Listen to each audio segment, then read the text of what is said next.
Have you ever seen magnificent photos of Atlantic puffins and wondered, how did the photographer capture such intimate shots? Well, this video will cover everything you need to know to come home with photographs like these. Welcome back to my channel, everyone. If you're new here, my name is Liam, and I'm a wildlife photographer in the great state of Maine. And today, I wanted to share with you all just how you too can go home with great images of Atlantic puffins and other seabirds on Machias Seal Island. In the last couple of weeks, many of you have subscribed to this channel, and I can't thank you enough for leaving me kind words down in the comments, as well as positive feedback for my own photography.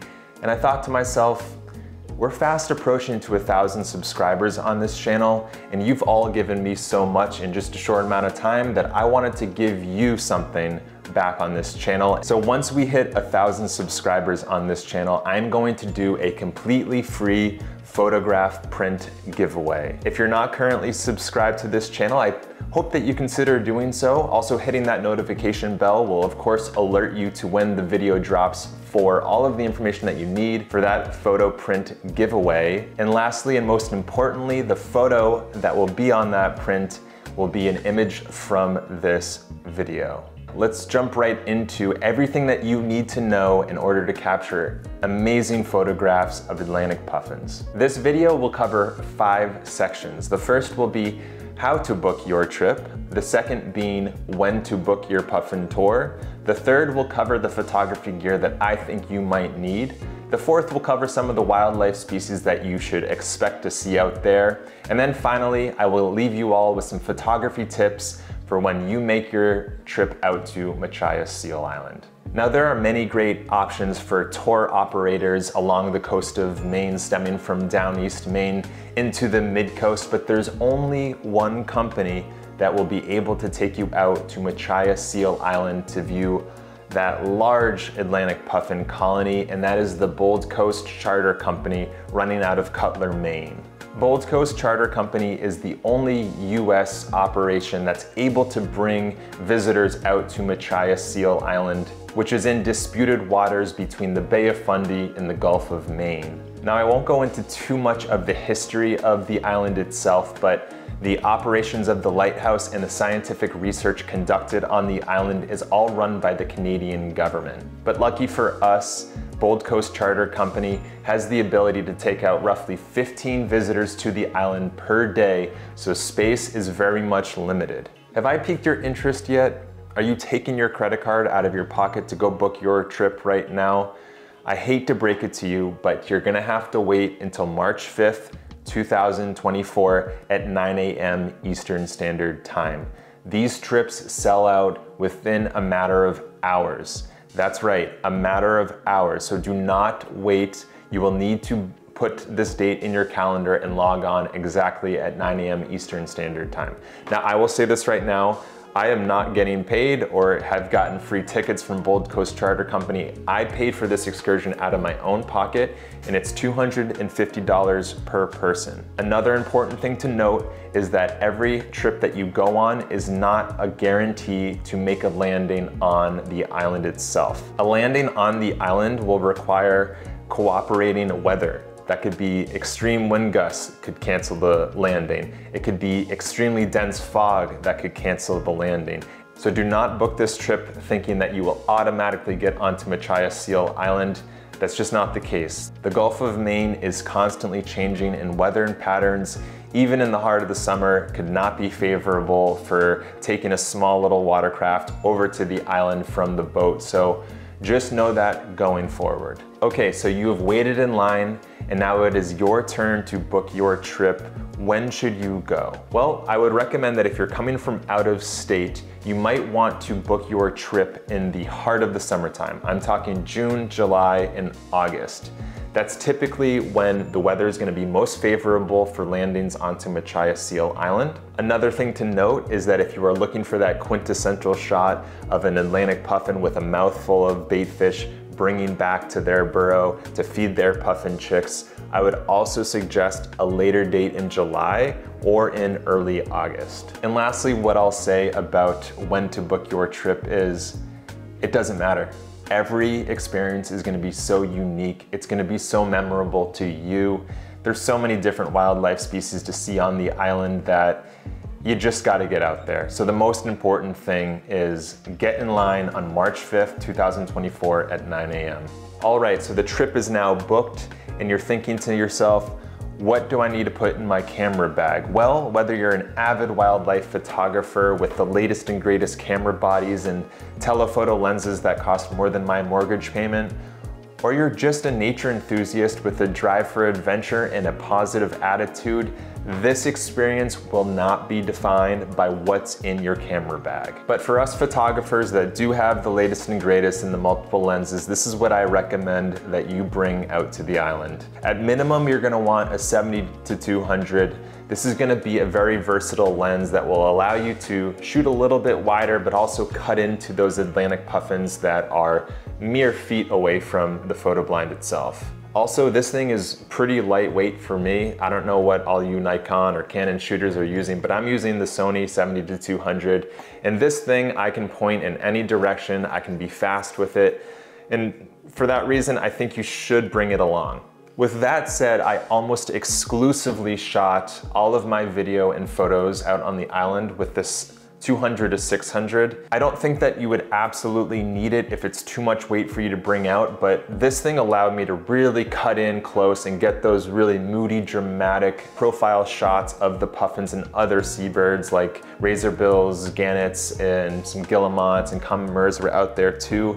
The 200-600 for me was gonna be the best option because I went to the island with one goal in mind, and that was essentially to walk home with 4 to 5 really close-up profile shots that I was gonna be happy with. I didn't want to overburden myself to try to capture multiple different types of shots, so that's why I predominantly left the 200-600 on my camera body. But all of this to say, you don't need a large telephoto, a heavy telephoto to bring with you. My girlfriend joined me on this experience and she had her Fujifilm X-T5 with an 18-55mm lens, and that equates to a 27 to about an 84mm. So you don't need to be having the best gear possible out there. If you're just a nature enthusiast with a standard camera and a standard kit lens, you're gonna have a great time. There's gonna be endless opportunities for you to use your camera setup. So do not think that you need to go out and get all of this gear because it's not needed. Now, the last thing I will note is I didn't bring a tripod along with me. My tripod is rather large, it's heavy, it's got this big gimbal head. Well, in fact, it's right here. This thing is just not gonna be suitable when you're out there in the photo blind. You are sharing the blind with about 3 to 4 other people, so there would be like a total of 4 to 5 people in the blind itself. If you're lucky, you're gonna have some people that are also photographers or think in that photographer mind aspect where you wanna jump around from each different viewing hole to capture different moments with the seabirds. So for that reason, leave the tripod at home. I would recommend, if you're looking to shoot video or you want to get a little bit more stabilization, is just bring a monopod setup. Now, I've already done a video ad nauseum talking about what photography gear I bring, so I'm not going to talk about that too much, but just know, leave the tripod at home, a monopod will be the better option. All right. So we've booked our trip, we decided when we were gonna go, we packed away the camera bag, and now we are mentally preparing for the wildlife species that we're gonna see on the island. Machias Seal Island is home to one of the southerly-most puffin colonies with well over 1,000 mating pairs on the island, but it's not the only member of the auk family that you will see. Razorbills also use this island for their mating and breeding, and they only lay 1 egg each mating season. After about 18 to 20 days, that puffling will join its father for its first sea adventure. So again, if you're gonna go and book, definitely book later in the summer, July, August, and be able to capture those moments. In addition to the nesting birds that you'll see, i.e. the Atlantic puffins and the razorbills, you'll also see common murres, guillemots, Arctic terns, and you might even see some storm petrels flying. When we were shuttling into the island, our tour guide pointed out a storm petrel off in the distance. It wasn't close enough to be able to photograph, so there's a lot of different species that you should be aware of on the island. Additionally, I will note that Arctic terns use this island for their nesting as well. And you gotta be very careful when you're out there. You even have to carry around a stick, the Arctic tern attacking stick, if you will, because they will try to fly down and keep you away from their nest. You will also be advised to stay in a single file format the entire time that you're on the island, and that's just to be able to help conserve those Arctic tern nesting beds. All right, we've reached the last section, which is my photography tips to you.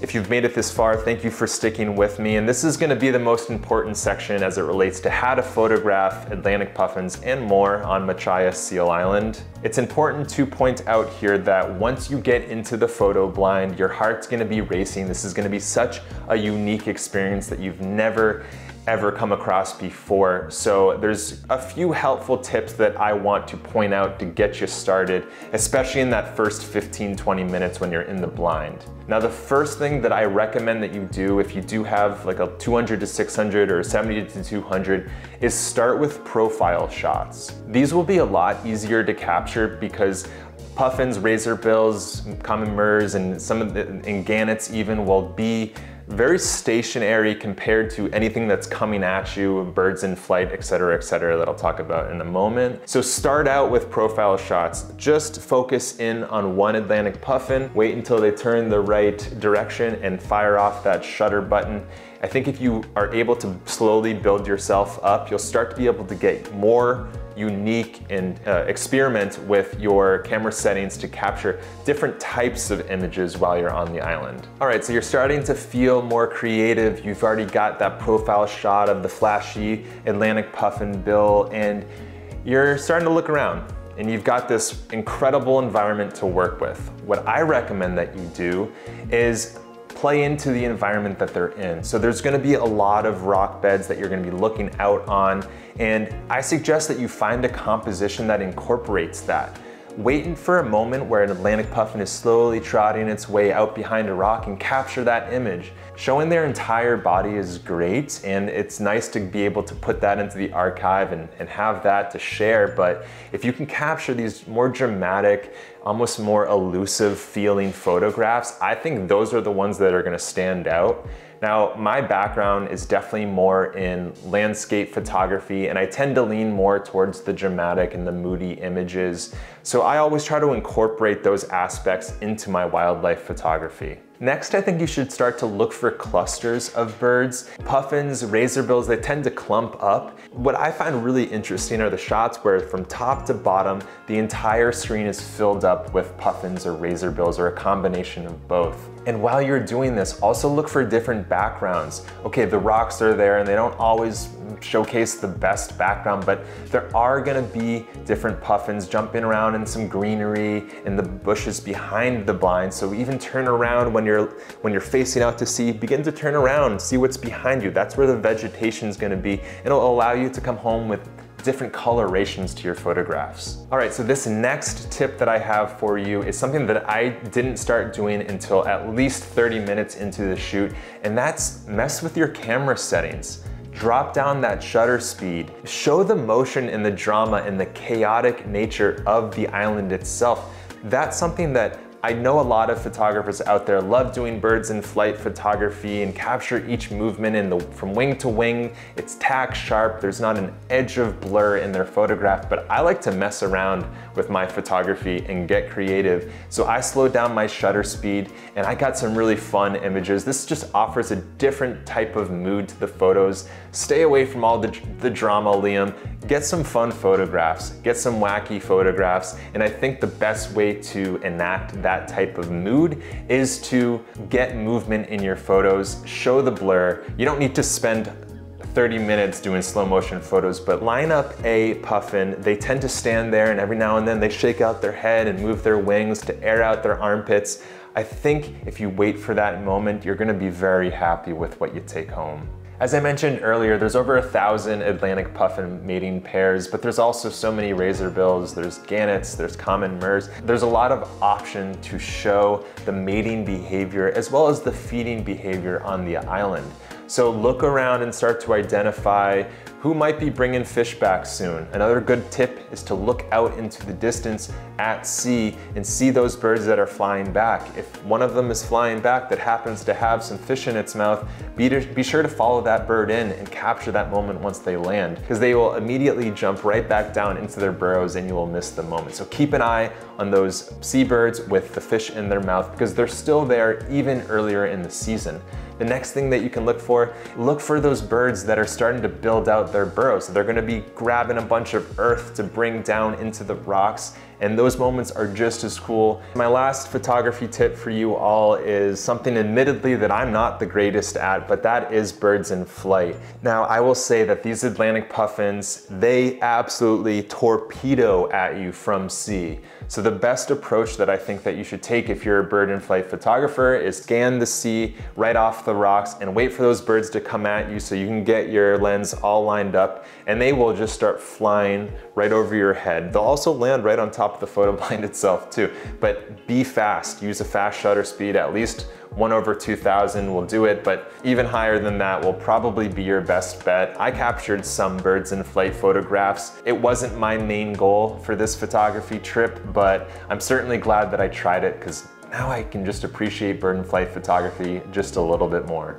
Thank you for making it to this point in the video. If you're not currently subscribed, again, I hope that you consider subscribing. Remember, once we hit 1,000 subscribers on this channel, I will be making a video to tell you all what you need to do in order to enter that free photography print giveaway. Remember, one of the images that you'll see from this video will be the one that I give away. This upcoming video portion will be followed by a complete photo gallery of all the images that I took out on the island. So be sure to watch until the end to see all those. But for now, thank you so much for watching, and best of luck on your Machias Seal Island adventure.